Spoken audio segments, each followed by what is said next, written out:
Canal Motiva Frases. Agradecemos por ouvir esse livro. Se gostar desse conteúdo, pedimos que se inscreva no canal, deixe seu like e ative o sininho para receber as notificações.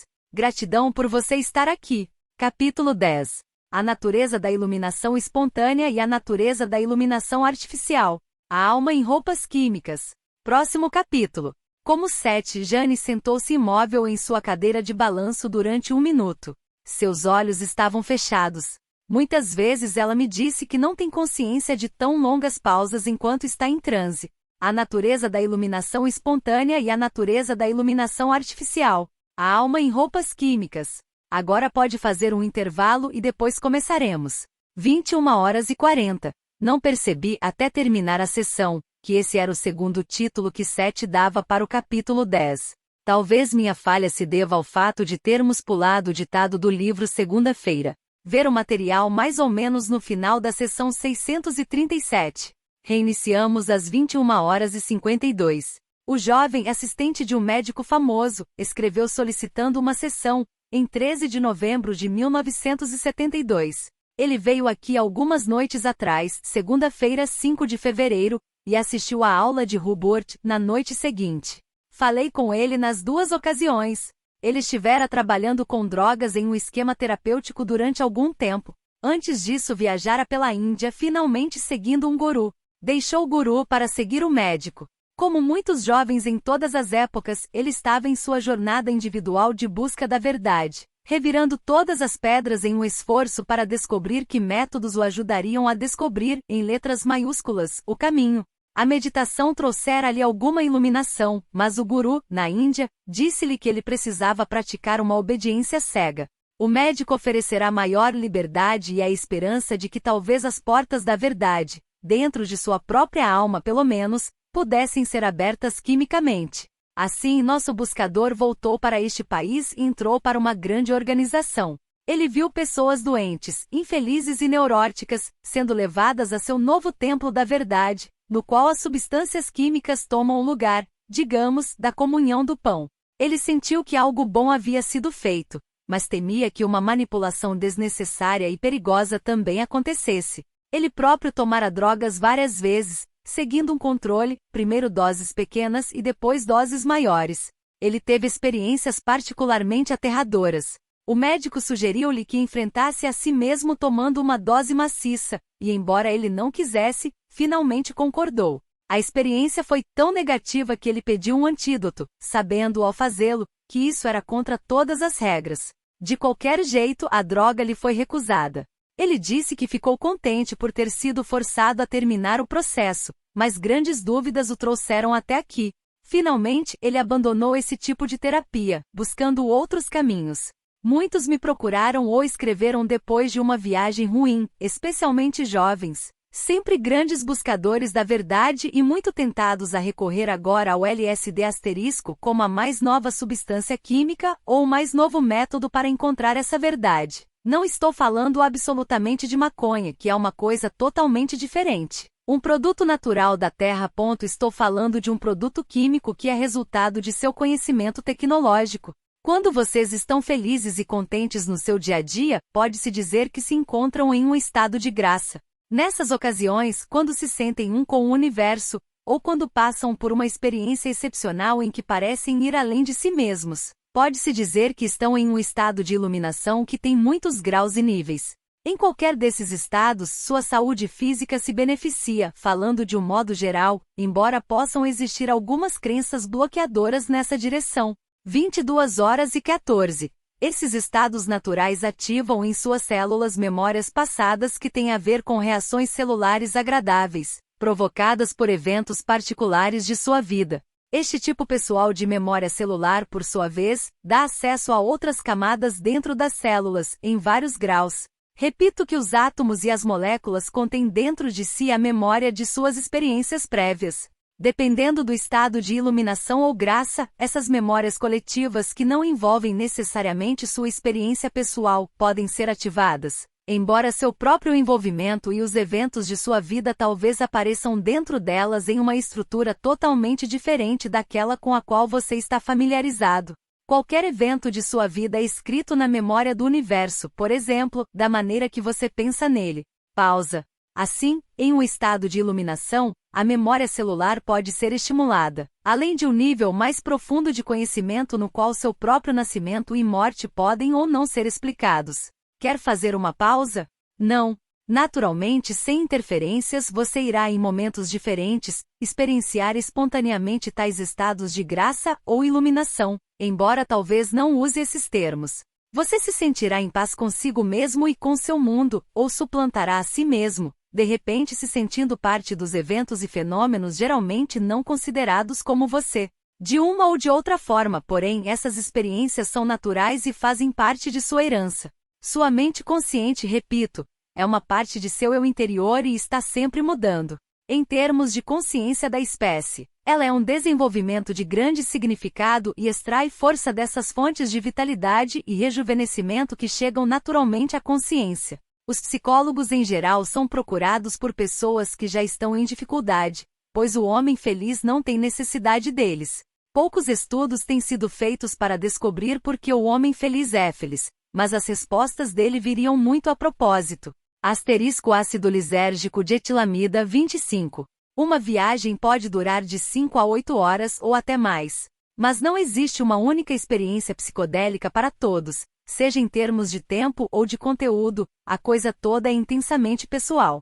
Observe, porém, que as declarações de Seth se referem ao LSD, usado sob certas condições.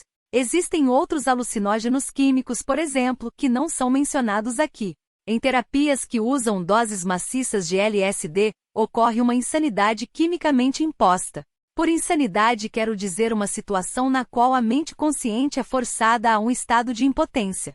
Há um assalto literal não apenas sobre a psique, mas também sobre o esquema organizacional que torna possível você existir racionalmente no mundo que conhece. O ego naturalmente não pode ser aniquilado na vida física. Mate um, e outro surgirá, e precisa surgir, do eu interior que é sua fonte. Faça uma pausa. 22h34 às 22h39. Nessas circunstâncias impostas, você está literalmente enfrentando a consciência egotística com a própria morte dela, em um encontro que não precisa ocorrer, enquanto o corpo físico luta por sua própria vida e vitalidade. Você está provocando um dilema de grandes proporções. O panorama da psique é, na verdade, revelado, fornecendo boas informações ao psiquiatra. Mas as experiências vividas pelos pacientes, e tudo isto se aplica a doses maciças, representam a ratificação, por meio de um terrível conflito, do nascimento da espécie e seu retorno ao vazio, seguida por seu renascimento enquanto o paciente luta para tornar a emergir das dimensões não inerentes a essas condições. Alteram-se as estruturas biológicas e psíquicas mais profundas. Eu não disse que são danificadas, embora isso possa acontecer dependendo da situação. A consciência é agredida em suas raízes. No caso de períodos de transcendência nessas condições, eles representam o nascimento psíquico de uma nova personalidade que emerge das cinzas da antiga, com a mesma origem. Em alguns casos, as mensagens genéticas mudaram, pois são diferentes. Com força. Isso é assassinato psíquico em uma estrutura tecnológica. Sob o efeito do LSD, você fica muito sugestionável. Se lhe disserem que o ego deve morrer, você irá matá-lo. Seguirá telepaticamente as ideias de seu guia, mesmo nas melhores condições.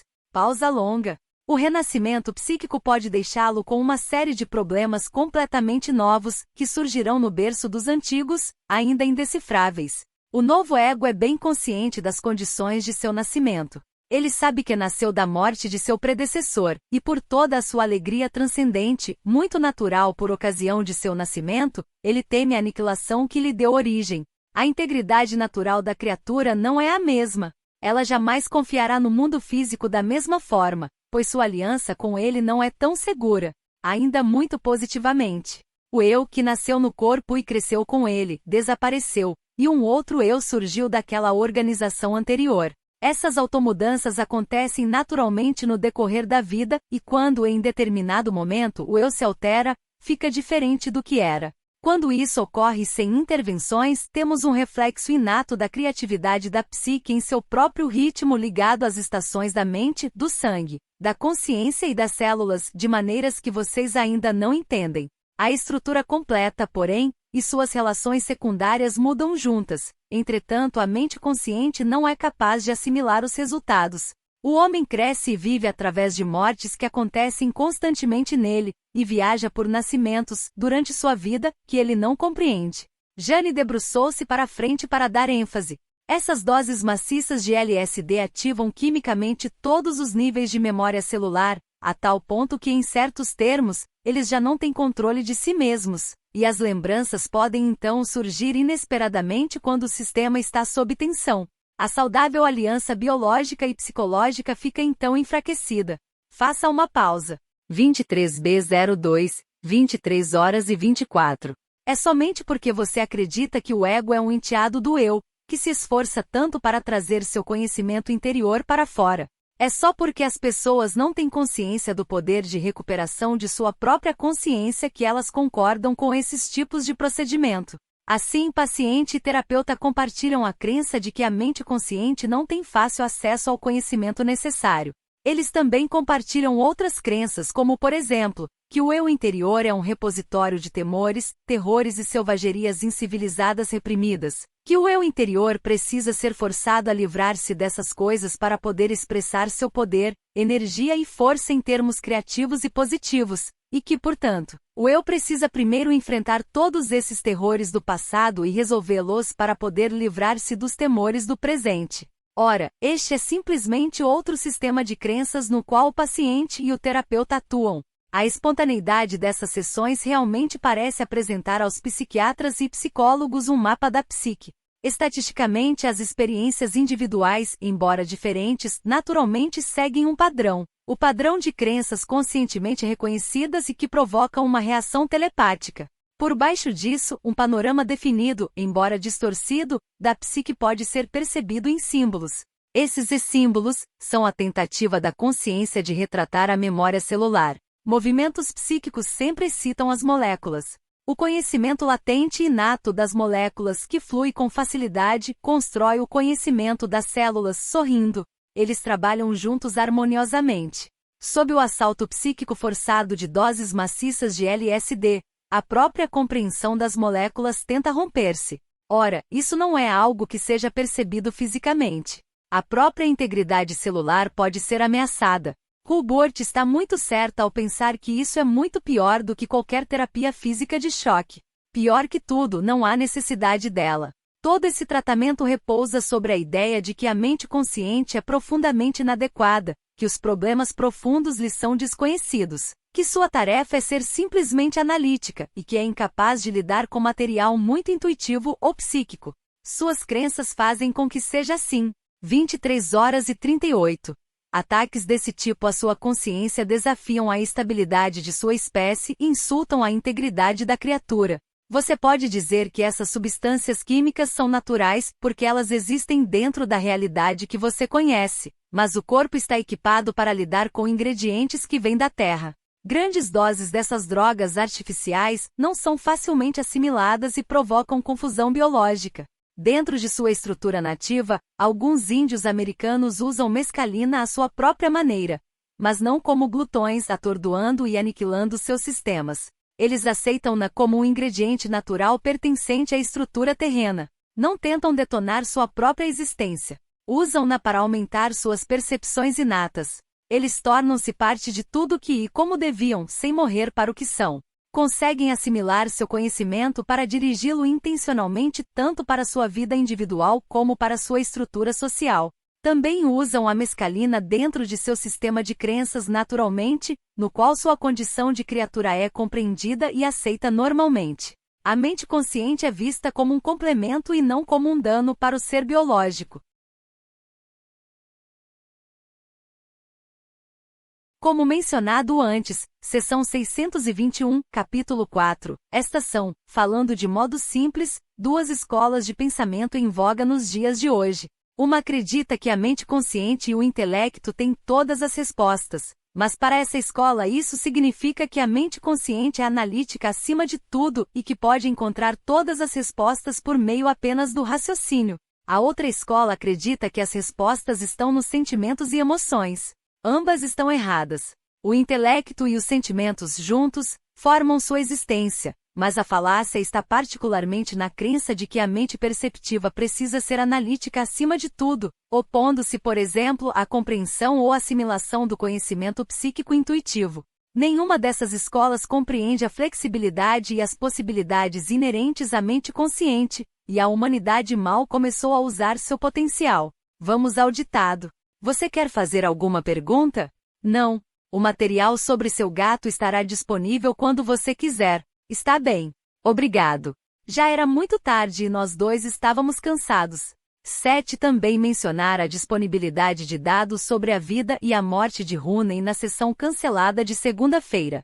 Estou satisfeito com nosso contato. Nós também. Tam Mossan, o editor de Jane da Prentice Hall, avisou por telefone que dentro de alguns dias ela irá receber um contrato para a publicação deste livro. Mas eu, sorrindo, já sabia. Asterisco, boa noite 7. Mais alto e jovialmente. E não se preocupe com o tempo. Nós podemos ter 3 sessões por semana, se você quiser. Está bem. Vamos tentar aprontar este manuscrito para outubro próximo. Posso fazer tudo, menos datilografar. Asterisco Usto me lembrou de que antes da assinatura do contrato de 7 Spiax, 7 disse a Tan que o livro seria publicado. Finalizamos às 23h55. Agora tenho toda esta sobra de energia, disse Jane, logo depois de sair rapidamente do transe. Sinto-a fluindo através de mim. Poderia dar um longo passeio ou jogar peteca, ou até ter uma sessão, ela brincou. Não é uma contradição dizer que Jane tinha energia mesmo estando cansada. À meia-noite, ela cantou para mim em Sumari. A canção era muito clara, lírica e tranquila. Eu estivera meio deprimido o dia todo e agora ela tentava animar-me. Como sempre, eu pensei que ela parecia transportada ao cantar tão lindamente, sentada em sua cadeira de balanço, com a cabeça jogada para trás e os olhos fechados. Ela é muito vigorosa em Sumari às vezes, e depois contrasta esse vigor com passagens muito delicadas. Tem um controle excelente da respiração, mesmo sem qualquer treinamento musical. Jane fala sobre Sumari na introdução deste livro e incluiu uma seleção de prosa e poesia em Sumari no apêndice de seu romance The Education of Oversoul 7, que Prentice Hall vai publicar neste outono. Seção 639, 12 de fevereiro de 1973, 21h05, segunda-feira, depois da última sessão. Comentei com Jane que estava muito intrigado com o fato de 7 ter dado 2 títulos para o capítulo 10, mas o dilema não era muito complicado. Boa noite. Boa noite 7. A primeira parte do livro deve ser chamada De Onde Você e o Mundo se Encontram. O título sobre o qual você perguntou é para a segunda parte do livro, Seu Corpo, Escultura Viva, etc., dado na seção 637, capítulo 9. O título que se refere à alma em roupas químicas é para o próximo capítulo, 10, que é o primeiro capítulo da segunda parte. Está bem. Essas foram orientações para você. Pausa. Ditado. Seu corpo é você na carne. Como mencionei em outros livros, a alma não pode afirmar-se plenamente por meio da experiência corporal em um determinado tempo, por isso, nesses termos, há sempre porções de você não expressas. Toda a sua experiência física deve, naturalmente, gravitar em torno da realidade corpórea do corpo. A energia que move sua imagem provém da alma. Por meio de seus próprios pensamentos você dirige a expressão do corpo, que pode ser uma expressão de saúde ou de doença. Pelo conhecimento dos conteúdos de sua mente consciente, você pode curar a maioria das enfermidades do corpo, em condições que serão dadas mais tarde. Suas próprias ideias seguem certas leis de criatividade. Elas têm seus próprios ritmos. Os processos associativos de sua mente, trabalhando através do cérebro, têm grande ligação com o comportamento exato de suas células. Quando aprende a usar seus pensamentos ou mesmo quando eles mudam naturalmente, o resultado são alterações nas células. Há uma progressão ordenada, uma relação íntima. Quando doses maciças de LSD são usadas, você está artificialmente criando uma área de desastre da qual espera salvar um eu operacional eficiente. É verdade que as velhas interações entre um padrão associativo de pensamento e sua ação habitual podem ser quebradas, mas também é verdade que a estrutura interior regular sofre um choque psíquico e biológico. Pausa de 1 minuto às 21h21. Na vida diária normal, uma terapia consideravelmente natural ocorre nos sonhos, mesmo quando há pesadelos tão amedrontadores que a pessoa é acordada pelo choque. A mente consciente do indivíduo é então forçada a enfrentar a situação, mas após o evento, em retrospecto, o pesadelo pode ser como um tratamento de choque dado por uma porção do eu a outra, no qual a memória celular é desencadeada da mesma forma que poderia sê-lo em uma sessão de LSD. Mas o eu é o melhor terapeuta de si mesmo. Sabe precisamente quantos choques, assim a psique pode levar com proveito, que associações avivar por meio dessas experiências e imagens intensas, e quais as que devem ser deixadas de lado. Os pesadelos em série são em geral uma terapia de choque ajustada internamente. Podem amedrontar consideravelmente o eu consciente, mas afinal, este está acordado em seu mundo normal, abalado talvez, mas seguro no esquema do dia. Outros sonhos, embora esquecidos, podem também amortecer o indivíduo para que compreenda os efeitos dessa terapia do pesadelo. De alguma forma, o tratamento com LSD acaba resultando em uma sensação de renascimento, que muitas vezes, porém, é apenas temporária. Por isso, um período de pesadelos geralmente leva muito naturalmente a sonhos nos quais o eu finalmente faz novas e maiores conexões com a fonte de seu próprio ser. 21h32. Se os cientistas estudassem o corpo e a mente em termos de habilidades naturais de cura, poderiam aprender como incentivar essas habilidades, pois tais processos, e eu mencionei apenas um deles, são contínuos durante a vida de uma pessoa. Quando grandes doses de substâncias químicas são usadas, a mente consciente se defronta com toda a intensidade, com experiências muito fortes que não lhe caberia enfrentar e que a fazem sentir-se impotente. Pausa. Quando enfrenta pesadelos exteriores em que aparecem guerras e calamidades naturais, a mente consciente ainda é dirigida para fora, em direção ao mundo que foi formada para enfrentar. Em períodos de grande estresse físico, ela recorre aos poderes do corpo e do eu interior para realizar incríveis feitos de heroísmo, que depois a fazem refletir sobre o poder e a energia do eu em crise. Sua própria estabilidade e percepção podem aprofundar-se e fortalecer-se muito. Em casos de conflito com a natureza, aparentemente calamitosos, o indivíduo pode ficar assombrado diante de sua própria capacidade para relacionar-se com outras pessoas, mas na área, artificialmente induzida, do desastre psíquico causado pela terapia maciça com LSD, a situação é oposta. A consciência fica em uma situação de crise, não por uma ameaça vinda do mundo exterior, mas porque é forçada a lutar em um campo de batalha para o qual não foi destinada e que não pode entender, onde aliados certos como as associações, a memória e a organização, assim como todos os poderes do eu interior, de repente se transformam em inimigos. Ela torna-se vulnerável a todas essas forças que devia liderar, enquanto é despojada de suas habilidades lógicas naturais, na verdade, de seu próprio sentido de identidade. Intensamente. Não há nada exterior contra o que possa trabalhar, e nenhuma estrutura que lhe dê equilíbrio. Hubert está trabalhando em um livro de poemas chamado The Dialogues, e recentemente escreveu nele a respeito dos mundos duplos.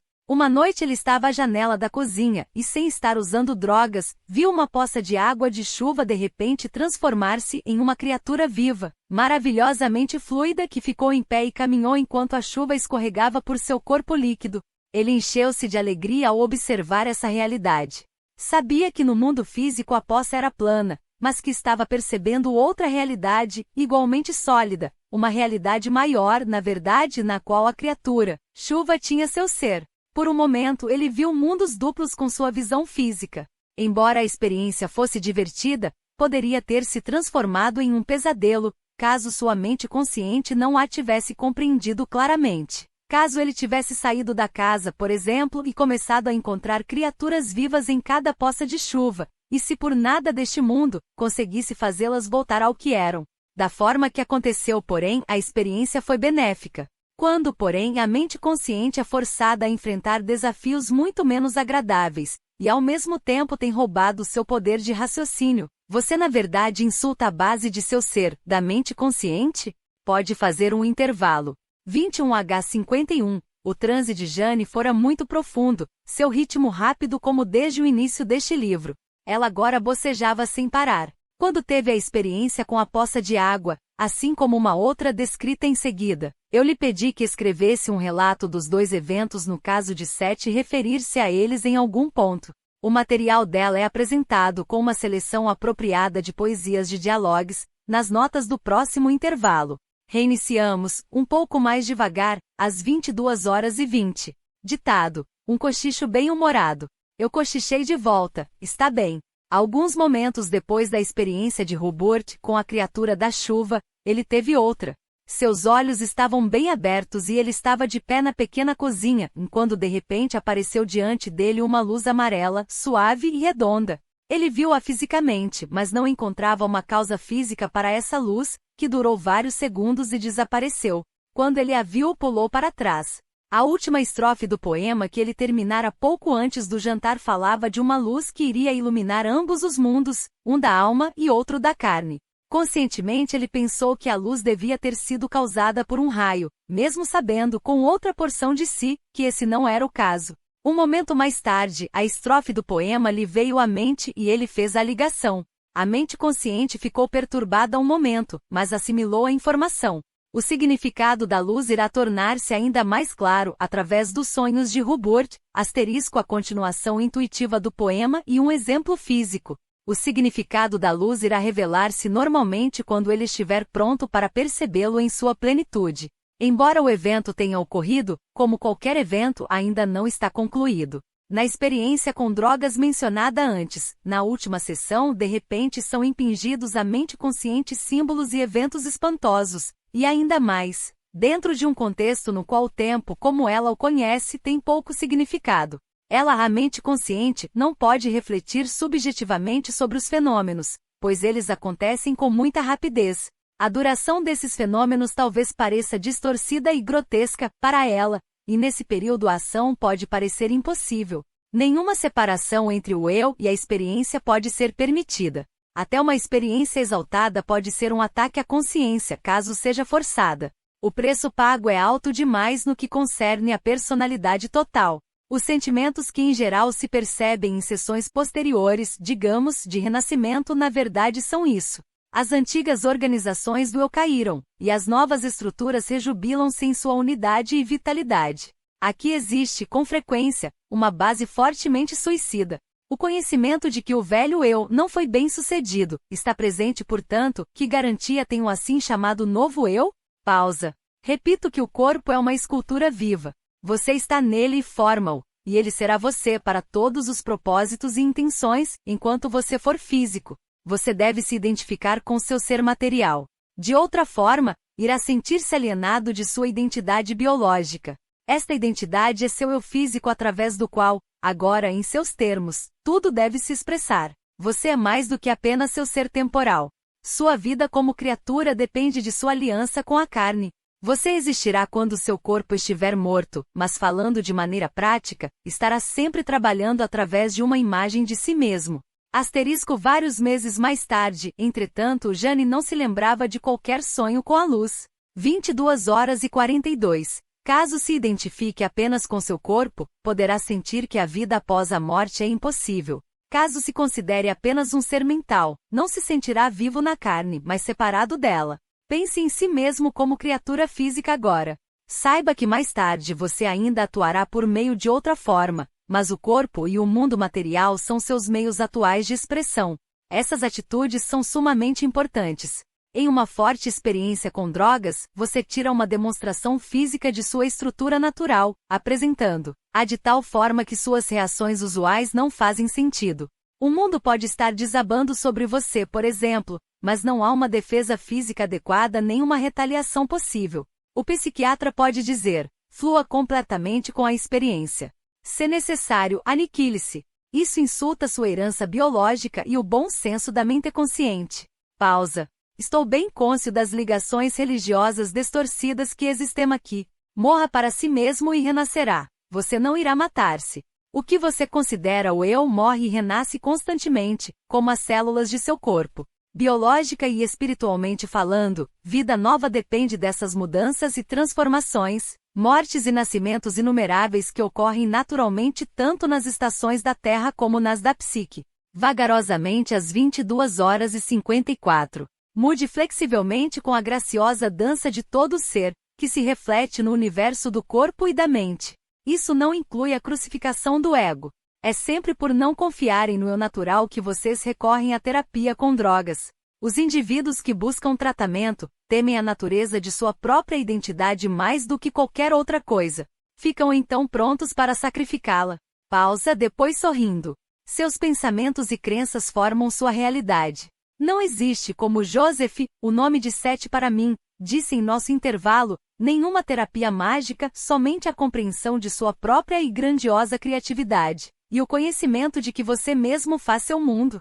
Na vida física, a alma é revestida de substâncias químicas, e você utiliza os ingredientes do seu corpo para formar uma imagem que combine com suas crenças. Algumas dessas ideias, sem dúvida, virão de sua cultura. Outras serão sua própria interpretação de si mesmo na carne. Suas crenças sobre qualquer substância química irão afetar o que ela faz a você. Na terapia com LSD, você espera uma reação drástica e dizem-lhe que deve preparar-se para isso. Sua experiência seguirá suas crenças e as de seu terapeuta comunicadas verbal e telepaticamente. Se acreditar, porém, que as substâncias químicas de certos alimentos irão causar-lhe danos drásticos e ter consequências desastrosas, então até uma pequena dose delas pode prejudicá-lo. Faça uma pausa. 23h05. Jane não se lembrava do material que transmitirá desde o intervalo. Agora, aqui estão trechos do relato que ela escreveu para mim sobre suas experiências com a criatura da poça de chuva e a luz, na noite de 2 de fevereiro. A narrativa e a poesia de Jane complementam as palavras do próprio Sete e mostram como ela tornou-se consciente da transformação singular de suas ideias poéticas originais em realidade visual, e como levou o processo criativo um passo à frente, convertendo suas novas percepções em mais poesia. Acreditamos que esses vazamentos entre as realidades sejam comuns, ainda que até automáticos na maioria dos casos, em qualquer área da vida. Nas artes, eles geralmente são chamados de inspiração. Sexta-feira, 2 de fevereiro de 1973. Estive trabalhando o dia todo, escreveu Jane, em meu livro de poesias, Dialogues of the Soul and Mortal Self Intime. Trabalhando demais realmente em uma viagem criativa. Pouco antes do jantar, estava escrevendo sobre o singular e, contudo, duplo universo do eu e da alma, e o último verso citara o eu mortal. Vamos, usando nossa dupla visão, viajar por 2 mundos em um e formar um único canto duplo que se espalha em ondas de pensamento e sangue que gira, enruga-se e se quebra em vogais de arco-íris que cantam suaves canções de ninar, e caem como luz em nossos 2 mundos. Depois do jantar, Rob saiu para fazer compras. Não sei que horas eram, mas estava escuro e chovendo muito, com lampejos de raios sem som. Estava muito quente para fevereiro. Pensei em ir dar um passeio, mas não fui. Logo após as 2 experiências que Sete descreve nesta sessão, com a criatura da chuva e a luz, acrescentei esta sessão a Dialogues. O eu mortal mais tarde diz, aquela luz batendo, o que tocou, e era real. Agora estou junto à janela aberta da cozinha, olhando para a rua chuvosa. Só que agora está escuro. Escrevi o dia todo e fiz meus trabalhos e... Vamos ter visitas. Minha mente encontrava-se vazia. Mas fui apanhada, paralisada, as gotas de chuva caíam em milhares de pontinhos brilhantes, formando uma poça lá embaixo, e enquanto eu olhava, a poça levantou-se, avolumando-se em um tecido que era como um pulmão cheio de ar ou um porco-espinho de luz, com as gotas de chuva saindo dela, e também dentro dela. Ela bebeu os reflexos das luzes dos carros que passavam, luzes que corriam cegamente para ela até ficar tão cheia que pulsava, uma coisa viva, brilhante e fluida. A chuva escorria de sua macia pele líquida e ali ficou, uma criatura tão móvel, tão viva, escorregadia e brilhante que fechei os olhos. Abri-os quase que instantaneamente. A criatura novamente horizontal, mas começou a levantar quando tudo que vi passou por minha alma. Nossos mundos fundiram-se e eu gritei. E ao fazê-lo, de repente um círculo de luz apareceu, bem à minha frente, bem definido, entre a geladeira e o fogão. Fiquei tão espantada que saltei para trás, um círculo suave e brilhante no ar, à altura da cintura e chegando acima da cabeça, não uma bola de fogo, mas uma luz silenciosa, imóvel, que não espalhava a iluminação para fora das bordas. Assim, o resto da cozinha continuava no escuro.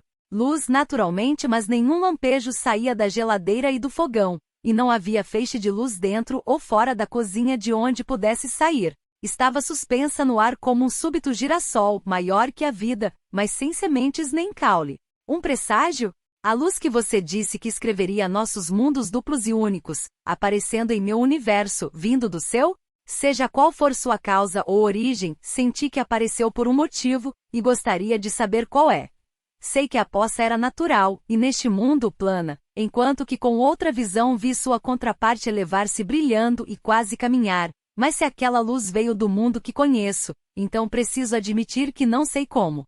Mas, querida alma, temo não poder esperar por sua resposta agora. Ouço minhas visitas e estou feliz de sentar e conversar nesta noite tempestuosa, enquanto sopra o vento chuvoso. Com a criatura da poça vi duas realidades, a poça em termos físicos e a criatura em termos maiores que físicos, e querendo, podia mudar de uma realidade para outra, acho eu. Mas a luz não tinha uma contraparte física. Acho que veio de outra realidade diretamente para cá porque minhas janelas estavam abertas. Reiniciamos às 23h25. No ciclo normal da morte e renascimento das células, e no padrão usual em que o ego muda constantemente, há um fluxo suave e nenhuma perda de orientação. A memória celular prévia é levada facilmente de uma geração de células para outra. Como mencionei anteriormente, seção 610, capítulo 1. O que vocês chamam de ego é uma porção da identidade interior que se ergue para enfrentar o mundo da existência física. No curso regular dos eventos, ele irá transformar-se em outro ego, mas embora perca seu status dominante, ele não morre para si mesmo, apenas altera sua organização como parte da psique viva. Em caso de aniquilamento forçado, há uma tentativa desesperada de organização quando o eu interior tenta enviar egos alternados para enfrentar a situação, e quanto mais egos você matar, mais egos surgirão. Em tudo isso, o corpo fica muito agitado, e o organismo físico é forçado a reagir da melhor maneira possível a uma série de eventos desastrosos, que contudo, ele percebe que não pode estar vivenciando fisicamente. Ele sabe que uma batalha simulada está acontecendo, mas não consegue deixar de enviar as substâncias químicas e os hormônios necessários em uma situação desse tipo. Há um grande desgaste e dilaceração do corpo, e uma exaustão indesculpável de suas energias naturais. Ideias formam a realidade, de modo que o corpo é usado para reagir a algumas situações imaginárias nas quais, por exemplo, a mente imagina circunstâncias terríveis que não existem fisicamente, e essas circunstâncias, mesmo assim, forçam o organismo a uma superativação, estabelecendo um estado de estresse. Em terapias com doses maciças de drogas, o corpo sente uma ameaça maior, pois é forçado a usar todos os seus recursos enquanto seus próprios sinais lhe dizem que as mensagens que está recebendo não têm uma correlação, mas são da mais urgente natureza. 23h40, até certo ponto, há também um ataque à mera criatura. Suas imagens e experiências, além disso, são raramente esquecidas, e o assim chamado novo ego nasce com a memória de suas impressões. Alguns psicólogos gostam de dizer que você grita inconscientemente contra o método natural de seu nascimento. Asterisco aqui, porém, o eu é confrontado com seu próprio aniquilamento, enquanto o outro eu surge depois de participar conscientemente de sua morte. Longa pausa. Sei que muitos psicólogos e psiquiatras sentem que estão determinando o rumo da psique com esses métodos. Uma coisa é, infelizmente, dissecar uma rã para ver o que a fazia viver. E triplamente perigoso de secar uma psique, esperando juntar os pedaços depois. Este é o fim do ditado. Terminaremos a sessão, a menos que queira fazer perguntas. Você disse que daria algumas informações sobre Rooney quando eu lhe pedi. Nosso gato Rooney morreu há uma semana, como relatado no início da sessão 638. Estamos incluindo esta sessão porque muitos de nossos correspondentes perguntam-nos a respeito dos animais domésticos nos grupos familiares e seus sistemas de crenças. As informações de Seth provaram ser inesperadamente penetrantes e íntimas, tanto que o que se segue foi editado. O suficiente ficou, porém, para mostrar que esses relacionamentos podem ser verdadeiramente complicados. Dê-nos um momento. O gato iria morrer naquele inverno. Em sua linguagem era uma morte provável. Em uma parte de sua realidade ele morreu naquele inverno. Em sua realidade vocês mantiveram-no vivo. Ele ficou preso naquela casa e estava aterrorizado. A casa em questão, na esquina do outro lado da rua, era uma dessas velhas casas vitorianas da virada do século e estava em ruínas. Jane muitas vezes desenhara-a de nossa janela. 4 anos atrás a casa pegou fogo. A família que morava lá fora retirada e a casa, fechada com tábuas com Rooney, novinho, preso lá dentro. Um transeunte ouviu o choro dele dias mais tarde e soltou-o. A casa depois foi derrubada. Hubert ficou com um pouco de medo do gato, considerando-o arredio e preso, originalmente como fora a mãe dele em sua interpretação. Hubert sentiu-se obrigada a ajudar Rooney, que realmente nunca teve qualquer amor por ele. Hubert, assim como em seus anos de juventude ele se sentiu obrigado a ajudar a mãe. Em seus próprios termos, o gato tinha consciência disso. Ele tornou-se pesado como a mãe de Hubert, mas já não ameaçador. Você finalmente entendeu. Se a mãe de Hubert não tivesse tido a possibilidade de gerar um filho, Hubert teria tido uma mãe diferente e uma criação diferente, considerando-se que ele tivesse vindo ao mundo. O gato era um macho. Você e Hubert no início o chamaram de Catherine, entretanto quando era apenas um gatinho e antes de conseguirem levá-lo para dentro de casa. Rooney meteu-se em dificuldades na vizinhança, como a mãe de Hubert o fizera em bares em várias partes do país. O gato sabia da identificação, mas estava disposto a trocar isso por vários anos de vida física adicional, nos quais ele também aprendeu a relacionar-se com a bondade pela primeira vez. Rooney até aprendeu a dar-se bem com outro gato, Willie, nosso gato mais velho, à sua maneira serviu-lhe de mentor. A mãe de Hubert tinha muito medo de gatos, especialmente gatos pretos. De vez em quando Rooney e Hubert trocavam sintomas entre si. O gato não era um receptor passivo, entretanto, e também aprendeu com seus encontros com nosso vizinho de baixo, que também era um gato. Muitos dos sentimentos de Hubert em relação à sua mãe estão enterrados na sepultura de Rooney. Rooney, porém, está livre de uma desconfiança que carregou consigo esse tempo, relacionada à sua vida naquela casa do outro lado da rua, e ficou grato pelos anos adicionais que vocês lhe deram.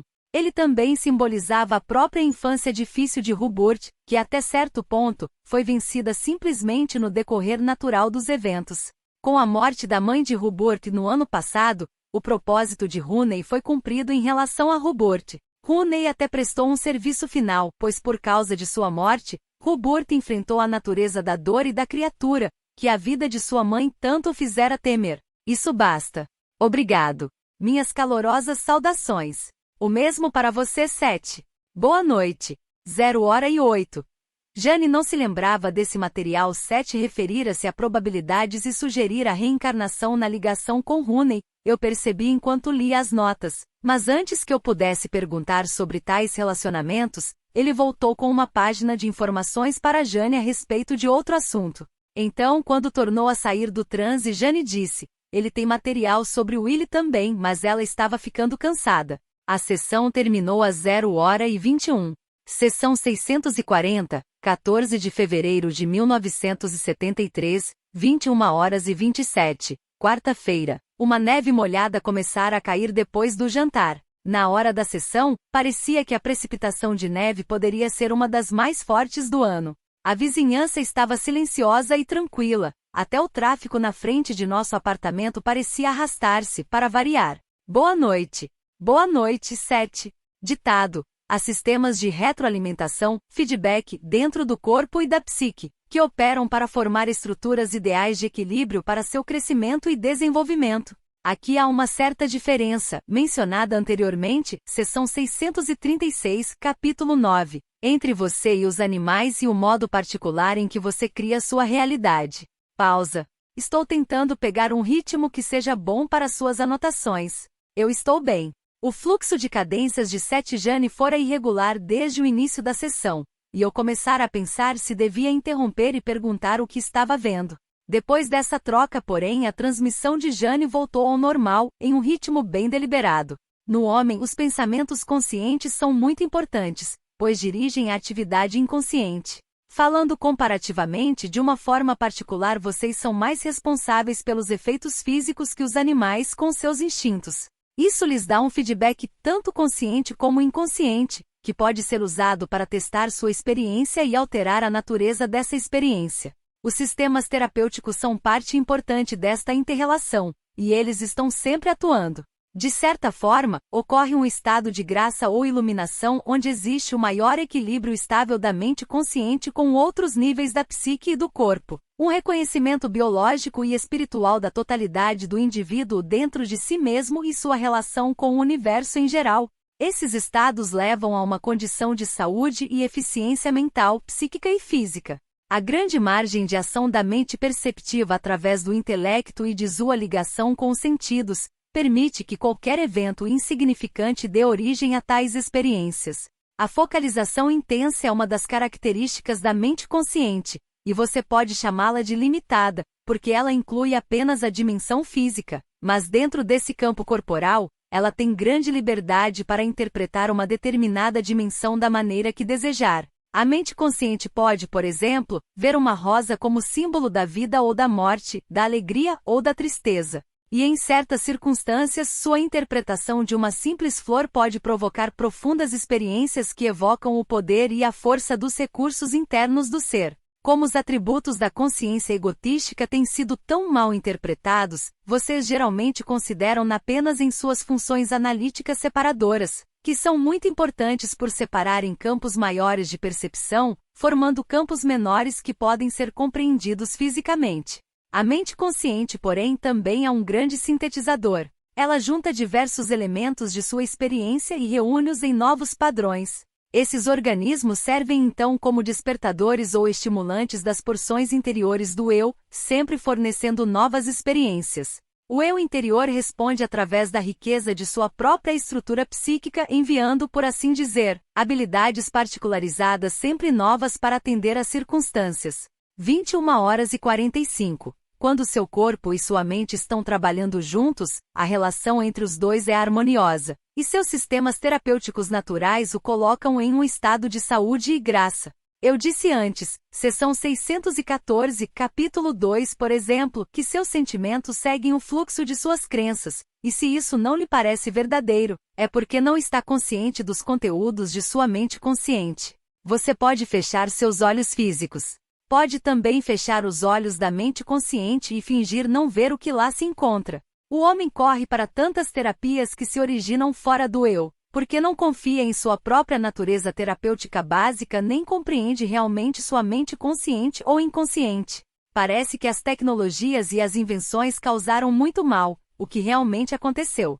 Por outro lado, a tecnologia coloca a seu alcance a grande terapia da música, que ativa as células vivas interiores de seu corpo, estimula as energias do eu interior e ajuda a unir a mente consciente às outras porções de seu ser. A música é uma representação exterior, excelente, aliás, dos sons interiores, criadores de vida, que agem terapeuticamente dentro de seu corpo o tempo todo.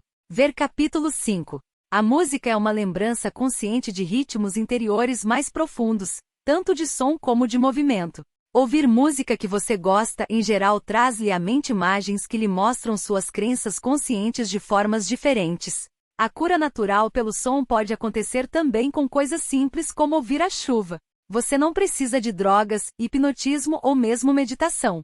Precisa apenas permitir e dirigir a liberdade de sua mente consciente.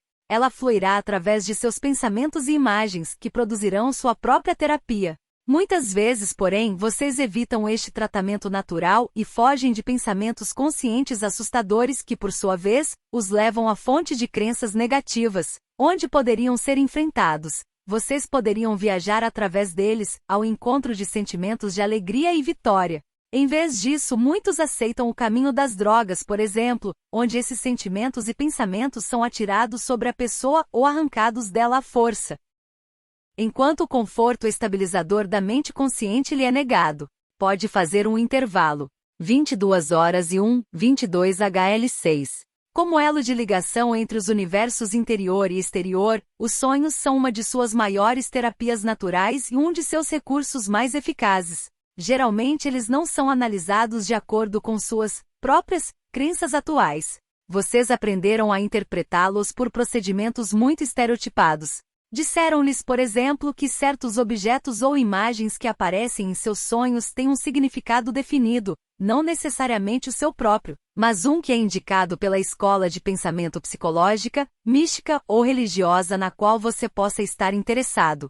Alguns desses sistemas tocam porções legítimas da realidade, mas todos eles ignoram a natureza grandemente individual e altamente particular de seus sonhos, além do fato de você criar sua própria realidade. O fogo terá um determinado significado, caso você tenha medo dele, e outro se considerá-lo uma fonte de calor, e qualquer desses dois significados também será colorido pelas inumeráveis variações de eventos pessoais que qualquer pessoa possa ter vivido em relação ao fogo. O conhecimento que você tem de símbolos dos sonhos e seus significados pessoais é tão opaco, simplesmente porque você não está acostumado a examiná-los com sua mente consciente. Foi-lhe ensinado que ela não pode entender, e assim, as grandes interligações das experiências que você tem quando acordado e as que tem em sonhos lhe escapa. Não entende os muitos problemas físicos que são resolvidos para você, e por você, em seus sonhos.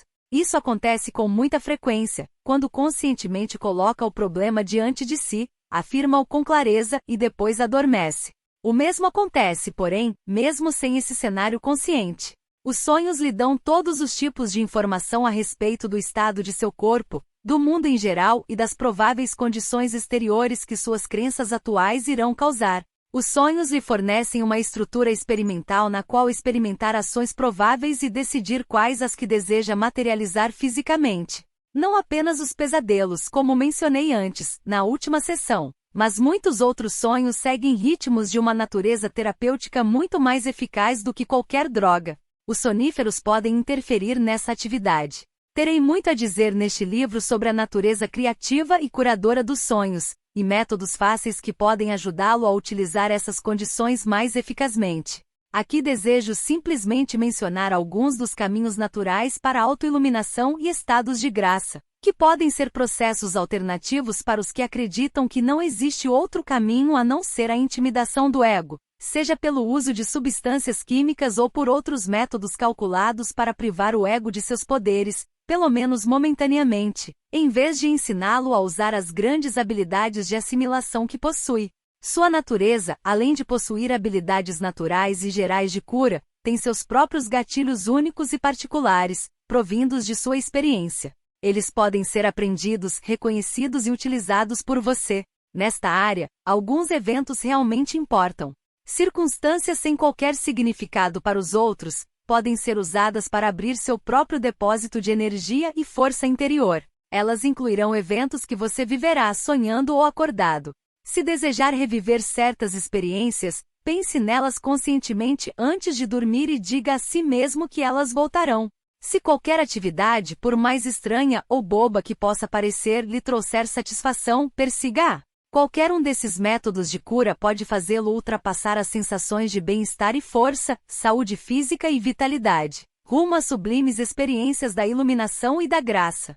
22h42. O exercício de uma arte é também muito terapêutico, e sua criação brota de um extraordinário casamento entre as mentes consciente e inconsciente. Mais tarde tentarei explicar o profundo entrelaçamento que existe entre sonhos, criatividade e a natureza da realidade de sua experiência. A ideia mais rejuvenescedora de todas, e o maior passo para qualquer verdadeira iluminação, é a compreensão de que sua vida exterior nasce do mundo invisível de sua realidade através de seus pensamentos e crenças conscientes, pois então você percebe o poder de sua individualidade e identidade.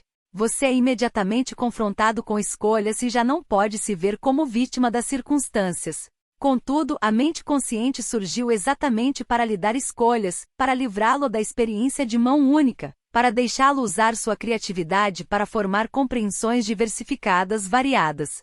Vamos fazer uma distinção clara aqui: suas crenças conscientes dirigem o fluxo de processos inconscientes que levam suas ideias para a realidade física, de modo que, embora seus pensamentos causem sua experiência, você não está consciente de como isso acontece vigorosamente. Não pode, por exemplo, dizer a si mesmo veementemente: quero receber iluminação, e esperar que isso aconteça se todas as suas crenças, na verdade, estão indo em outra direção. Você pode sentir-se indigno ou acreditar que tal estado lhe é impossível de atingir, e nesse caso, estará enviando mensagens contraditórias. Nem pode você preocupar-se com os meios pelos quais seus propósitos conscientes serão produzidos inconscientemente, pois os mecanismos interiores não estão ao seu alcance. A sexualidade é outro sistema terapêutico natural, caso você já não o tenha prejudicado com crenças contrárias. A experiência mística natural, despida de dogmas, é a terapia original religiosa que é tantas vezes distorcida em organizações eclesiásticas, mas que representa o reconhecimento inato no homem, dessa unidade com a fonte de seu próprio ser e de sua própria experiência.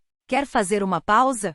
22h56. Não. A alma não está apenas vestida com roupas químicas, mas usa um traje formado por todos os elementos da Terra. Como criaturas físicas, vocês serão parcialmente mudados por qualquer substância química, elemento, alimento ou droga que se torne parte de seu sistema vivo, mas esses efeitos seguirão a natureza de suas crenças. Seus sonhos e os eventos físicos de sua vida alteram constantemente os equilíbrios químicos de seu corpo. Um sonho pode ser vivenciado propositadamente com a finalidade de suprir uma carência em sua vida. Ele mobilizará seus recursos e encherá seu corpo de um rápido fluxo de hormônios e substâncias químicas, criando um estado de estresse no sonho que chamará à luta as habilidades curadoras do organismo, resultando no término de determinados sintomas físicos. Outro sonho poderá propiciar um interlúdio tranquilo de sonho, no qual todo estresse seja minimizado, resultando no aquietamento da produção superativa de certos hormônios e substâncias químicas. Tais sonhos serão muito eficazes, mas apenas durante um curto período de tempo, a menos que a mente consciente enfrente as crenças que estão causando desequilíbrio. As pesadas doses de produtos químicos introduzidos de fora, contudo, lhe trazem um tipo totalmente diferente de situação e acrescentam novos estresses. Esses dilemas condicionam a consciência a acreditar que sua posição tenha ficado ainda mais precária do que antes, reduzindo muito seu senso de poder e eficiência. As experiências da consciência, após esse tipo de terapia, podem ser jubilosas, mas ela sente que qualquer aventura sua repousa sobre questões que não pode compreender, e sua capacidade de lidar com a realidade física torna-se menos segura do que antes. Não é isso que acontece com tratamentos naturais internos que têm seu efeito no comportamento individual. São esses os que deviam ser compreendidos e incentivados, digamos, pelos psicólogos. Faça uma pausa. 23h13. O transe de Jane fora bom, sua transmissão regular e muito intensa a maior parte do tempo. Estava chovendo muito. Reiniciamos da mesma forma às 23h28. Seu corpo é sua escultura viva, não apenas na figura, estrutura e natureza de sua forma, mas no seu conhecimento sensível e no efeito único que tem sobre os outros. A própria escultura é também dotada do poder de criatividade que lhe é dado por você. Longa pausa. Essas habilidades corporais inatas também ajudam a sustentá-lo, enquanto você cria continuamente a imagem. Pausa. A fonte de toda essa criatividade vem de sua própria identidade interior, que nunca é completamente materializada na carne, e assim, você sempre tem porções de criatividade não usadas sob seu comando. Você reage ao corpo, embora o forme. Nesses termos, há uma constante interação entre a criação e o Criador, e na realidade tridimensional, o Criador é tão profundamente parte de sua obra, que fica difícil distinguir uma coisa da outra. Um pintor coloca parte de si mesmo em um quadro. Você põe tudo de você, de que tem consciência, em seu corpo, de modo que se torna sua carne. Um artista ama sua pintura. Em termos físicos, ela está completa quando ele descansa seu pincel, pelo menos para ele, embora seus efeitos continuem. Mas vocês estarão criando sua imagem material enquanto viverem, e manifestando-se nela. Um pintor não olha pelos olhos de sua criação para a sala em cuja parede está pendurado o quadro. Vocês, porém, espiam o universo através de seus próprios olhos. Pausa. Vocês criam não apenas o corpo, então, mas toda a experiência dele, o contexto no qual ela ocorre. Vocês se investem de uma existência tridimensional que é a estrutura na qual vocês têm sua experiência, criada por vocês. Assim como o artista dá a seus quadros suas dimensões. As árvores, no quadro de uma paisagem, não podem mover-se fisicamente com o vento que sopra através da sala tridimensional. A cabeça de um retrato não pode fechar os olhos se estiverem abertos, mas vocês se movem dentro da estrutura do espaço temporal que criaram para si mesmos. 23h44. As feições de um retrato são pintadas em uma tela, mas sua alma não está pintada em seu corpo. Ela entra nele e torna-se parte dele. Fisicamente você não pode conter toda sua identidade, e essa porção livre de vocês, da qual são inconscientes, cria a carne, em seus termos. Repito que você dirige sua forma por meio de suas crenças, mas sua parte inconsciente faz o trabalho de produzi-lo. Este é o fim da sessão. Obrigado. Na verdade, não era bem o fim. Seth voltou para transmitir uma página de material em que discutia brevemente o próprio trabalho de Jane com as crenças, sua poesia e as últimas ideias dela sobre suas habilidades psíquicas. Daí ele passou para nossa relação um com o outro e com nossos pais. Juntando todos esses elementos em um todo psicológico, ele declarou que as sessões, entre outras coisas, são geradas por suas próprias experiências como criaturas, e seus desejos de procurar respostas pessoais, mas mais basicamente buscar as respostas pedidas por todos os de sua raça. Terminamos às 23h50. Sessão 641, 19 de fevereiro de 1973, 21h42, segunda-feira. Iniciando às 20h30 esta noite, Jane recebeu 2 longos telefonemas de outros estados, motivo de termos iniciado a sessão mais tarde. Boa noite. Boa noite, Seth. Divertido. Está pronto para o ditado? Mais ou menos. Eu respondi também um pouco brincando. Por alguma razão, estava difícil concentrar-me no que íamos fazer. Um homem que faz uma estátua usa sua mente consciente, suas habilidades criativas, seu corpo físico e os recursos interiores de seu próprio ser. Deliberadamente ele decide criar uma escultura, e automaticamente focaliza suas energias naquela direção. Quando você forma a escultura viva de seu corpo, que é muito mais importante para você do que qualquer obra de arte, certamente segue o mesmo procedimento. Em outras palavras, dirige suas energias para a criação de um corpo funcional saudável. Você forma sua imagem constantemente, como vários dos processos artísticos são ocultos. Também os mecanismos internos pelos quais você cria seu eu material ficam abaixo da superfície de sua mente consciente. Eles são, contudo, muito eficazes. Assim como a criação de qualquer trabalho artístico está intimamente ligada aos sonhos, também a obra de arte viva de seu corpo. Sua forma vivente é influenciada pela grande terapia dos sonhos. Se houver desequilíbrios químicos, eles são em geral corrigidos muito automaticamente durante os sonhos, quando você representa situações que pedem a produção de hormônios. Digamos que seriam chamados em uma situação semelhante se você estivesse acordado. Ver notas sobre hormônios na seção 621, capítulo 4. Na encenação do sonho você resolveria criativamente os problemas que causaram os desequilíbrios iniciais. Os sonhos de natureza muito agressiva, neste contexto, podem ser muito benéficos para um determinado indivíduo, permitindo a liberação de sentimentos geralmente inibidos e libertando o corpo das tensões.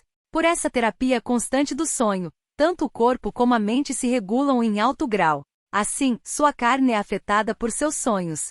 Neles, naturalmente, um objeto pode representar um símbolo, mas não existe um simbolismo geral para os sonhos, no qual um determinado símbolo tenha um sentido geral. Há variações demais nas experiências pessoais. E verdade que os sonhos que você tem alcançam, às vezes, algumas das fontes mais profundas de seu ser, mas mesmo ali, a expressão desse ser é individualista demais para designar o mesmo tipo de significado inconsciente para os símbolos em geral. 21h54. Torno a dizer que pode existir uma analogia útil no campo da arte. Embora os artistas usem todos o mesmo material, a experiência humana ainda é a brilhante singularidade ou individualidade mostrada nesse desempenho humano compartilhado que faz a grandeza de uma obra. Depois os críticos podem apontar padrões, dizer que a obra pertence a uma determinada escola, ligar as imagens ou símbolos aos de um outro quadro, e então cometer o erro de acreditar que os símbolos são gerais, sempre convenientes, significando sempre a mesma coisa. Tudo isso, porém, pode ter pouco a ver com a interpretação do artista de seus próprios símbolos ou com sua experiência pessoal, de modo que ele talvez fique imaginando como os críticos puderem enxergar certas coisas em sua obra. Muito verdadeiro. Eu mesmo, como artista, experimentei este fenômeno crítico mais de uma vez. De vez em quando, os resultados são divertidos, mas em geral são frustrantes. Também fui elogiado ou criticado por elementos que eu não percebera existirem em meus quadros, enquanto minhas intenções conscientes foram ignoradas ou passaram despercebidas. Isso pode ser ainda mais mistificador. Eles estão falando sobre meu quadro? Com os sonhos acontece o mesmo. Ninguém realmente sabe seu significado a não ser você. Se lê livros afirmando que certo objeto sempre representa isto ou aquilo, você é como o artista que aceita a ideia do crítico sobre os símbolos que aparecem em sua obra. Irá sentir-se alienado de seus sonhos, tentando fazê-lo seguir um padrão que não é seu. De qualquer jeito, a interpretação é apenas uma parte da tarefa quando você tenta, conscientemente, avaliar o significado de um sonho.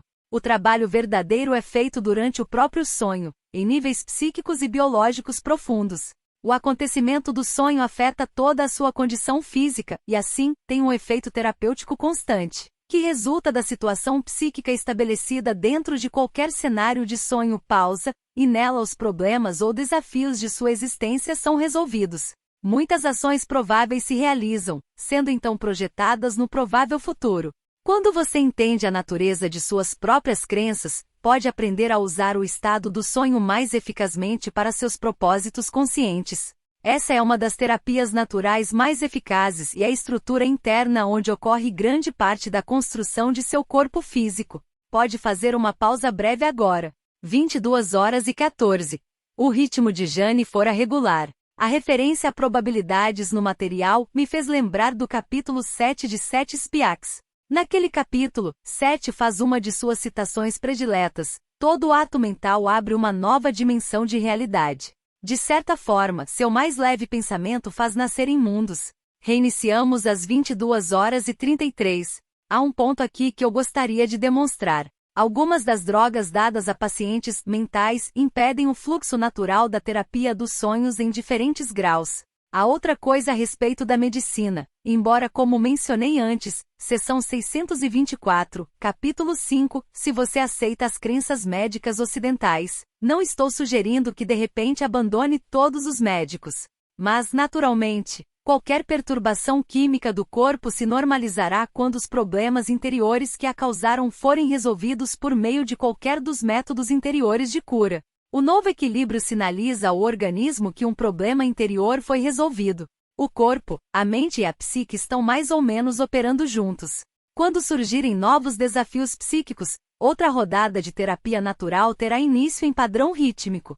Quando os desequilíbrios de natureza física são removidos pela introdução de drogas, porém, os sinais do corpo dizem que o dilema interior também deve ter sido cuidado, embora talvez esse não seja absolutamente o caso, muito positivamente. Nessas condições, o organismo não tem unidade em si mesmo. O problema manifestou-se de uma certa forma, e as drogas então bloqueiam a expressão normal da desordem psíquica. Outras vias de demonstração serão buscadas. Quando essas também são bloqueadas da mesma forma, toda a relação mente-corpo torna-se alienada de si mesma. Os mecanismos internos são perturbados. O desafio básico não apenas deixa de ser enfrentado, como também lhe é negada a expressão física que por si só proporcionaria a solução natural. E óbvio que aqui há muitas ramificações, e na sua sociedade, seu próprio sistema de crenças também deve ser considerado. Se a pessoa não acredita nos processos naturais de cura, simplesmente os bloqueia. Seu medo de não consultar um médico será ainda mais prejudicial. Por outro lado, se tiver fé na ajuda médica, só isso lhe trará benefícios terapêuticos. Isso, contudo, poderá ir apenas até um certo ponto, se os problemas interiores não forem enfrentados. Muitas vezes eles são resolvidos independentemente do que você fizer ou acreditar, apenas como resultado das vastas energias criativas que existem dentro de seu ser e do sistema de controle mútuo que você conferiu a seu corpo por ocasião de seu nascimento.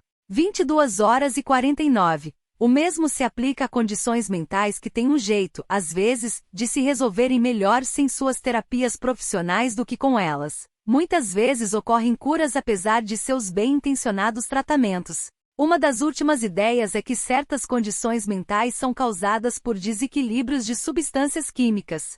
Supri-las traz alguma melhora, mas essas desigualdades não causam qualquer doença. Suas crenças a respeito da natureza de sua própria realidade, sim. Se medicamentos desse tipo melhoram a situação imediata, o problema interior de crenças precisa ainda ser resolvido. Caso contrário, outras doenças o substituirão. E é extremamente difícil trabalhar consigo mesmo de maneira natural, quando você está cercado por todos os lados da crença de que certas drogas ou alimentos ou médicos poderão fornecer as respostas. Assim, na barragem de ideias coletivas opostas, os que tentam permitir-se o benefício de sua própria cura inata precisam em geral enfrentar o estresse da dúvida de estarem certos ou não. Infelizmente parece que quanto mais você confia nos métodos externos, mais precisa confiar neles, e menos confia em suas habilidades naturais. Você então se torna alérgico a uma droga simplesmente porque o corpo percebe que se a droga for aceita, todos os recursos disponíveis para a solução de um determinado problema serão eliminados, ou uma doença ainda mais grave resultará do disfarce físico do dilema. A terapia natural, portanto, dificilmente alcança seus plenos benefícios em sua sociedade, porque sofre interferência desde o momento de seu nascimento. Entretanto, ela opera independentemente da interferência, e está sempre à sua disposição para trazer saúde e vitalidade à escultura viva na qual você tem sua existência atual. Faça uma pausa. 23h02. Durante o intervalo, houve muito barulho em um dos outros apartamentos.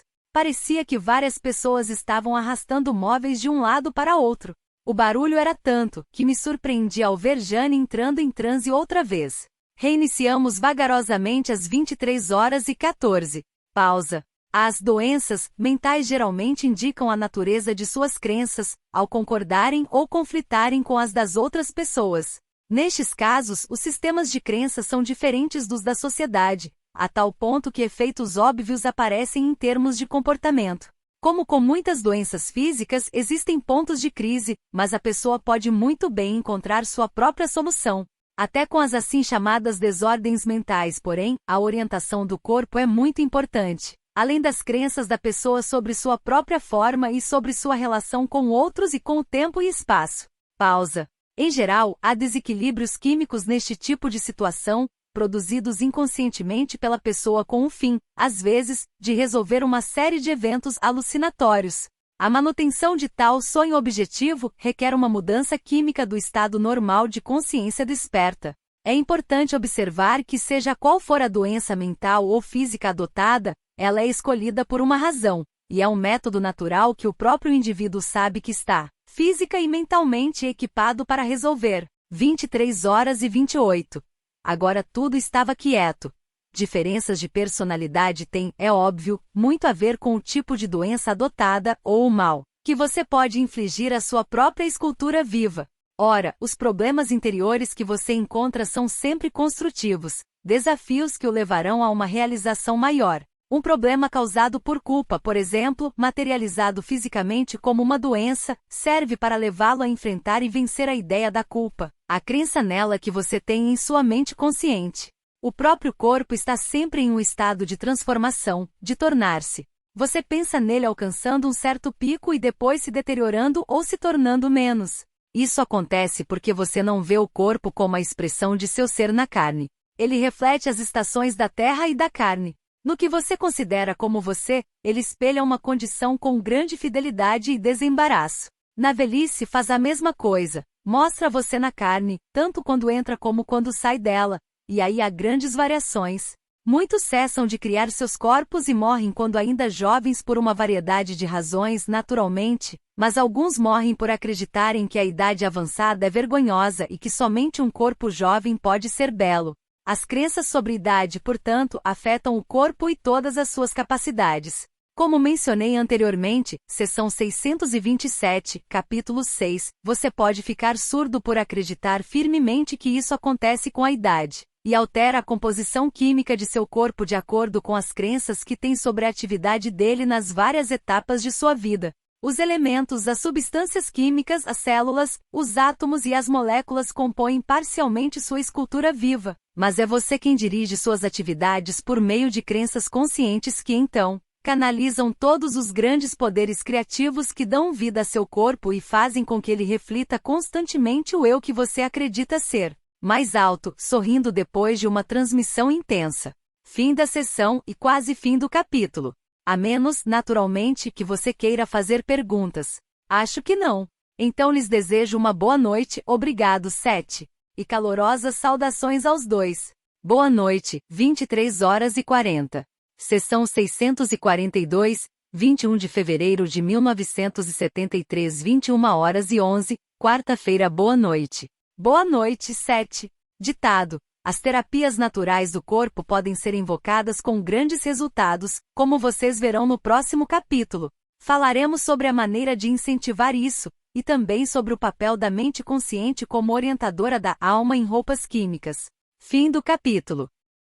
Encerramos agora o capítulo 10. Se você gosta de conteúdos como esse, se inscreve no canal, deixe seu like e o seu comentário. Não se esqueça de ativar o sininho para receber nossos conteúdos de primeira mão. Gratidão por você estar aqui,